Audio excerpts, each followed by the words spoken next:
Good afternoon, everybody. Keith here.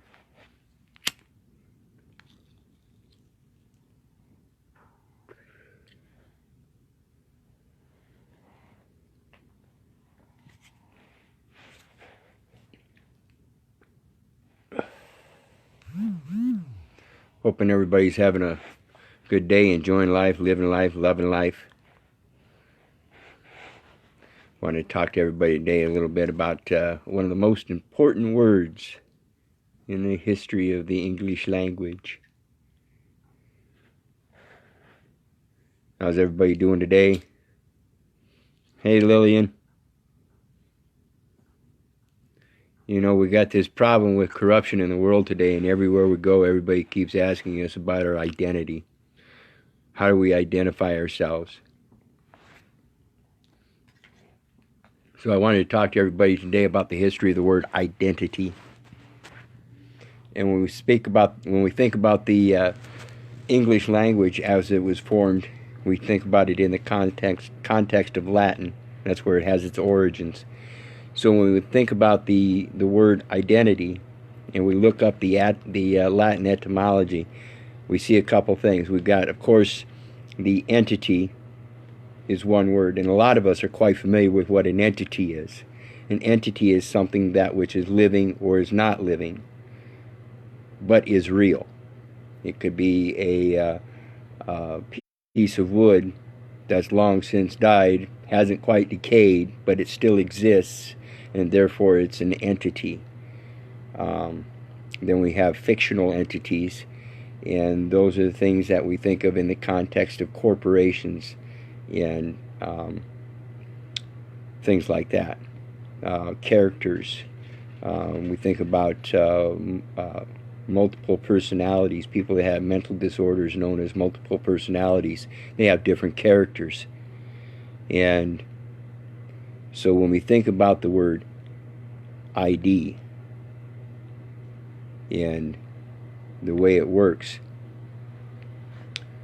and real quick, before I go any further, let me talk to you about the reduction of words. The language that we speak is one thing, but when we write it down, it's something else.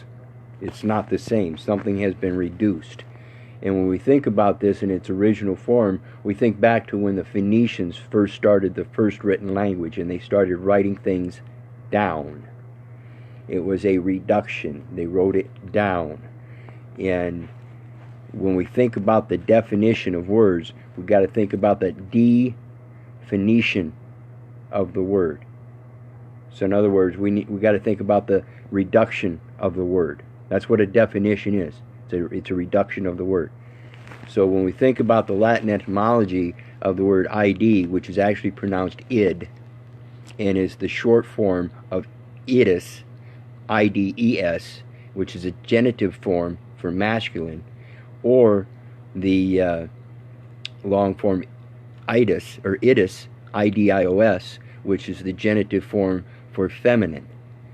So in other words, we have a category of a plural type word that has a genitive format. In other words, the plural of the masculine species of man would be idus, I-D-E-S.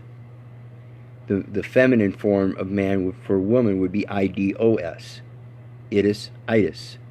And therein, if we think about it, is idios, idiota, idiot. It is the plural form of one that is stupid or ignorant. So then we get back to the short form id, which is simply the plural form without the genitive. So now we've got id as just merely a character. A characterization is all it is. So when we think about an identity, we have to think about the character of the entity. Is it a living character or is it a fictional character? So when we present ourselves, do we need an identity? Do we need an id entity? Do we need a character to stand up for ourselves? No, we can stand up for ourselves in our true character. And that's what it comes down to. So understand that word identity and how it breaks down. When the English language was first constructed was at the time of the Tower of Babel, the fall of the Tower of Babel. And if you read up on your Bible history, you'll see it's based on the theory that people were building a tower to reach the heavens. The gods didn't like that, so they struck them down with confusion of language, because they knew that they know that we're creators and we can create anything. Nothing is impossible. So in order to prevent our own disastrous ends, they confused us and keep us from communicating properly with each other. So when we all learn how to break these words down and comprehend them in their true context, then maybe we can start understanding each other. Maybe we can we can be cognitive of what the other is conveying, what their intent is. And that's what it comes down to, is the identity, folks. It's an ego. Matter of fact, that's part of the description in the Latin etymology, is an ego. So think about that stuff and realize that that entity isn't you. You're the entity, not the id entity. Hey folks, if it weren't for you guys, I wouldn't be doing this. God bless. Love you. Have a great day.